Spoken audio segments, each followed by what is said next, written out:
नमस्कार, स्वागत है आपका। आप देख रहे हैं द न्यूज और मैं रानी गुप्ता आपके साथ। राष्ट्रपति द्रौपदी मुर्मू के द्वारा G20 डिनर का आयोजन किया गया था और इस डिनर में तमाम इंडिया अलायंस के वो मुख्यमंत्री पहुंचे हुए थे जिन्हें लेकर के अब सियासत शुरू हो चुकी है।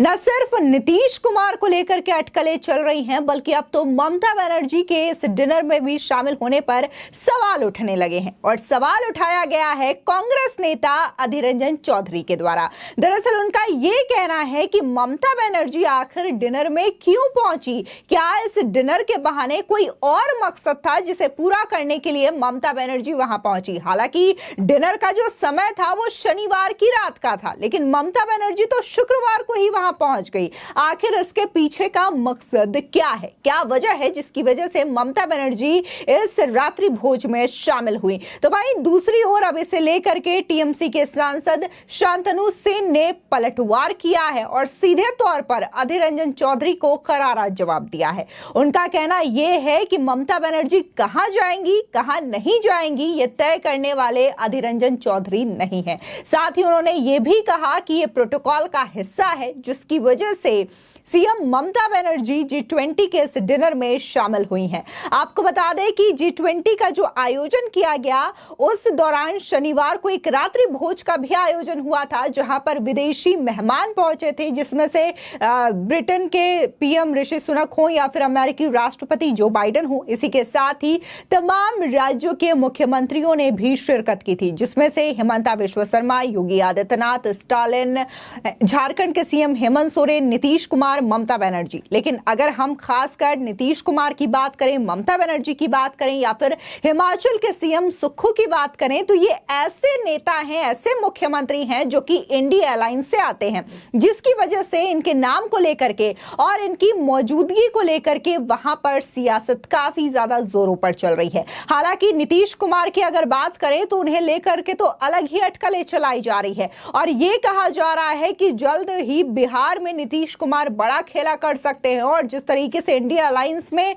जो तवज्जो उन्हें नहीं मिल पा रही है, उनकी अनदेखी की जा रही है, ऐसे में वो एनडीए का दामन भी जल्द थाम सकते हैं। तो भाई ममता बनर्जी को लेकर के अब अधीर रंजन चौधरी ने जो सवाल किया है, इसको लेकर के करारा पलटवार किया गया और ये कह दिया गया कि अधीर रंजन चौधरी ये डिसाइड नहीं कर सकते कि दीदी कहां जाएंगी और कहां नहीं जाएंगी। आपको बता दें कि G20 समिट में राष्ट्रपति द्रौपदी मुर्मू की ओर से आयोजित रात्रि भोज में शामिल होने के पश्चिम बंगाल की मुख्यमंत्री ममता बनर्जी के फैसले पर कांग्रेस ने सवाल उठा दिया है। कांग्रेस के वरिष्ठ नेता अधीर रंजन चौधरी ने यह पूछा कि क्या इससे नरेंद्र मोदी सरकार के खिलाफ उनका रुख कमजोर नहीं होगा। कांग्रेस नेता ने इस बात पर भी आश्चर्य जताया कि क्या टीएमसी सुप्रीमो के कार्यक्रम में भाग लेने का कोई अन्य कारण था। बता दें कि टीएमसी ने अधीर रंजन चौधरी पर पलटवार करते हुए कहा कि बनर्जी विपक्षी गठबंधन इंडिया अलायंस के अस्तित्व में आने के लिए एक प्रमुख सूत्रधारों में से एक है और कांग्रेस नेता को प्रशासनिक दृष्टिकोण से पालन किए जाने वाले कुछ प्रोटोकॉल के बारे में व्याख्यान देने की आवश्यकता नहीं है। साथ ही शांतनु सेन ने कहा कि जब कई गैर भाजपाई मुख्यमंत्रियों ने रात्रि भोज में शामिल होने से परहेज किया तो ममता बनर्जी एक दिन पहले ही दिल्ली चली गई। बता दें कि G20 में ममता बनर्जी केंद्रीय गृह मंत्री अमित शाह और उत्तर प्रदेश के मुख्यमंत्री योगी आदित्यनाथ के साथ मौजूद थी। अब अधीर रंजन चौधरी ने कहा कि मुझे आश्चर्य है कि किस बात ने उन्हें इन नेताओं के साथ रात्रि भोज में शामिल होने के लिए दिल्ली जाने के लिए प्रेरित किया। बनर्जी शुक्रवार को दिल्ली चली गई थी, जबकि अगले दिन रात्रि भोज रखा गया था। साथ ही अधीर रंजन चौधरी ने पूछा कि क्या उनके इस अवसर पर शामिल होने के पीछे कोई और कारण था। साथ ही अधीर रंजन चौधरी के इसी बयान पर प्रतिक्रिया देते हुए टीएमसी के राज्यसभा सांसद शांतनु सेन ने कहा कि हर कोई जानता है कि ममता बनर्जी विपक्षी गठबंधन के सूत्रधारों में से एक है और कोई भी उनकी प्रतिबद्धता पर सवाल नहीं उठा सकता। साथ ही शांतनु सेन ने कांग्रेस नेता को आड़े हाथों लेते हुए कहा कि अधीर रंजन चौधरी ये तय नहीं करेंगे कि राज्य की मुख्यमंत्री प्रोटोकॉल के तहत G20 के अवसर पर रात्रि भोज में शामिल होने के के लिए कब जाएंगी। साथ ही बीजेपी के पश्चिम बंगाल प्रवक्ता समीक भट्टाचार्य ने कहा कि कांग्रेस और सीपीआईएम ने बीजेपी के खिलाफ दिल्ली में ममता बनर्जी के नेतृत्व वाली पार्टी से हाथ मिलाया, जो कि टीएमसी के आतंक के शिकार है। राज्य के लोगों के साथ धोखा हो रहा है। फिलहाल जिस तरीके से ममता बनर्जी पर सवाल तो उठाया जा रहा है कांग्रेस नेता अधीर रंजन चौधरी के द्वारा, लेकिन अगर हम खुद उन्हीं के पार्टी के सीएम की बात करें, हिमाचल के जो सीएम है सुखविंदर सिंह सुक्खू, वो भी इस डिनर में शामिल हुए थे। बल्कि शामिल ही नहीं हुए थे, वो तो बकायदा पीएम मोदी से बात करते हुए उनके बकायदा प्रधानमंत्री मोदी ने उनके कंधे में हाथ तक डाल रखा था। और ये जो तस्वीर आई थी वो भी जबरदस्त चर्चा का विषय बनी रही, जहां देखने को मिला था कि कांग्रेस के कई मुख्यमंत्रियों ने इससे दूरी बना करके रखी थी। फिर चाहे हम राजस्थान के सीएम अशोक गहलोत की बात करें, भूपेश बघेल की बात करें या फिर सिद्धारमैया की बात करें, लेकिन वहीं सुखविंदर सिंह सुक्खू जो है इस डिनर में शिरकत करते हुए नजर आते हैं, प्रधानमंत्री मोदी से बातचीत करते हुए नजर आते हैं।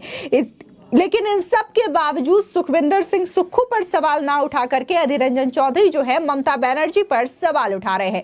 लेकिन कहीं ना कहीं इसे यह भी कहा जा रहा है कि जब राष्ट्रपति द्रौपदी मुर्मू के द्वारा एक रात्रि भोज का आयोजन किया जाता है, देश के तमाम मुख्यमंत्रियों को इसके लिए इनवाइट किया जाता है, तो कहीं ना कहीं ये देश की गरिमा की बात हो जाती है, देश की छवि की बात हो जाती है। ऐसे में अपनी राजनीति को साइड में रख करके G20 जो कि मेगा इवेंट था भारत के लिए, जहां पर तमाम विदेशी मेहमानों ने शिरकत की थी, तो ऐसे आयोजनों में इन मुख्यमंत्रियों को पहुंचना चाहिए था। लेकिन यहां पर भी इन पार्टी के नेताओं ने ओछी राजनीति अपनाई और इस डिनर से भी दूरी बना करके रखी। तो वहीं देखने को मिला कि विपक्ष के ही कई सारे जो नेता हैं इस डिनर में शामिल हुए, बकायदा वो इन विदेशी मेहमानों से बातचीत करते हुए नजर आए। यही नहीं, वो प्रधानमंत्री मोदी से भी बातचीत कर रहे थे, जो कि अब लगातार चर्चा का विषय बना हुआ है। लेकिन अगर हम टीएमसी की बात करें, कांग्रेस पार्टी की बात करें, तो कहने को तो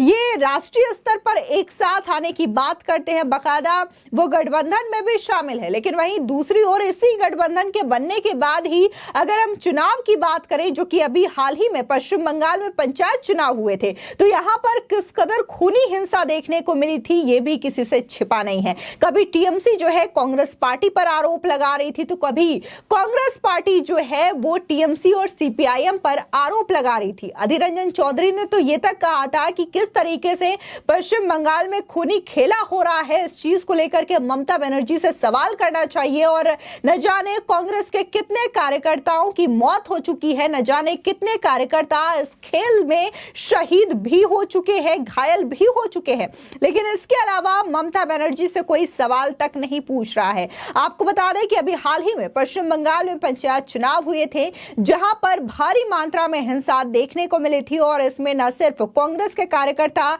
घायल हुए थे और उनकी मौत हुई, बल्कि बीजेपी के कई कार्यकर्ताओं को भी इससे नुकसान पहुंचा था। और इस पूरे चुनावी प्रकरण के दौरान भारी हिंसा देखने को मिली थी, जिसकी वजह से एक अगली तारीख भी दी जाती है और उस तारीख को भी यहां पर चुनाव होते हैं। लेकिन अगर हम यहां पर बीजेपी की प्रदर्शन की बात करें, तो बीजेपी ने पिछले साल की तुलना बहुत अच्छा यहां पर प्रदर्शन किया और उनके वोटिंग शेयर्स भी इस चुनाव में बढ़े थे।